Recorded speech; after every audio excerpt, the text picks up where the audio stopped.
kati tetusobola kutya PLU kubanga owulidde omukulu abagikulembera agambye tetumanyi kyetugoberera. Kati abantu abatamanyi gye bagenda tebasobola kubula. So bano gye bagenda tetumanyiiyo. Naye ffe gye tugenda tumanye twagala kimu, change of regime. Tukyuse gavumenti eriko ffe tuddeko mubadde wano mubadde mwogera ku education system sector ya Uganda. Olabye nti buli omu agikubamu ebituli bingi. Ebyo bye twagala akyusa. Ffe nga NUP tuli pate emanyikiddwa kati ekulemberwa president waffe Kyagulanyi. Buli omu gwamanyi tumumanyi yani nekye twagala tukimanyi. So ebyo sibitegeera nze naye bwe batuze ffe bye tulaba wetulaba ku mawulire bagamba PLU ekulemberwa Muhoozi ye patron wayo I think. Muhoozi yani Muhoozi Kainerugaba mutabani wa Museveni.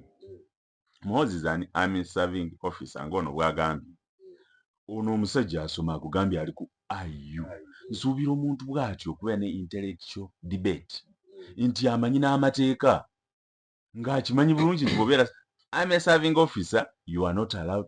Now, listen, you can download and read the Political Parties and Organizations Act, Section 16. Which PLU is not a political party.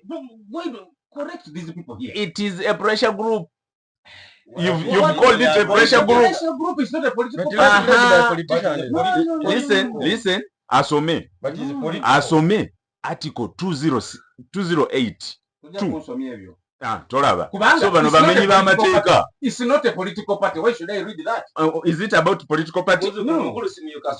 Kugundi bw'osoma Article 208 yakugamba a serving army officer, police, oba there will be non-partisan. Nti bo tebagenda kwetaba mu kintu kyo bo balina okuuma ggwanga. Muhoozi abadde atambula Uganda yonna ng'anoonya kati gwe olaba gwogambye mwagala kubeera leading opposition. No. Si kyogambye munabeera mutya leading opposition nga teri mu byafuzi. So bano basobola kulimba ebyo byonna bye boogera tumanyi kye bali. Naye nga bwe tugambye nti omusota guzaala musota. Weba Museveni byakoze mu birabyeko era n'omwana bwajja ate ayinza ekisuusa. Bw'otunuulira waliwo omusajja bamuyita Kakwensa mwena mumanyi abasoma mubimanyi mumanyi kye bamukola naye yamukola mwenyini yavaayo ku Twitter n'agamba ndowooza mulabyeko ono gye mukozi naye nga mukulembeze. So abantu bwe bati abamenya amateeka nga bakyali mu system obeesiga otya kati bwe banaakwata ku ggwanga bagenda kututta batumalewo abo bannayuganda mubeesambe bagende eri. Look at their composition. Na abali mu olaba Frank Gashumba. Ani amanyi omulimu gwa Frank Gashumba? Andrew Mwenda yalinga vocal person. Ng'akyali munamawulire ng'akyali akategeera mumanyi ayambala uniform w'amagye. Ffe abaana ba NUP just okwambala akakofiira babasibye paka kati myaka 4. Andrew yali mu full military uniform. Wali bamenyi b'amateeka pure.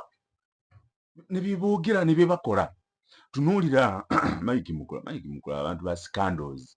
Oyo yayagala Abannayuganda abasinga abalwadde basirimu yayagala bonna bafe kubanga yabba ssente zaabwe. Yogera ku scandal. Yazibba. Ani. Gamba ku scandal ng'eyo oli baamusiba n'okumusiba. Oli baamusiba. Yaleeta nga tebituuka. Oyo baamusiba n'omusiba. So, fe nga NUP tuli focused. Tusaba Bannayuganda nti time bwetuuka tugoberera amateeka. Tusaba Bannayuganda bagoberera amateeka. Time bwetuuka balonde NUP mu mateeka. Nga tebeekubidde nga tebaliko nti ate mutabani wa gundi. Ekityo bwe kiri. Ekisembayo yesterday twabaddeko wano nga NUP. Secretary General waffe ekyaddeko wano tugenda netukyalirako aba families z'abantu baffe bwe baasiba. So ne tubayambayambako n'ebintu ebitono, school fees, biki scholastic materials ebyo twabaddemu nga tukola yesterday. N'ekirala confusion eriwo wakati wa Museveni ne mutabani we batulimba bona be muntu yomu ona like batulimbira ddala so bolonda Muhoozi manya nti olonze Museveni so Museveni byatukoze byeba bye birungi gwe manya kyozaako kyekyo bye byange sebo webale nnyo webale.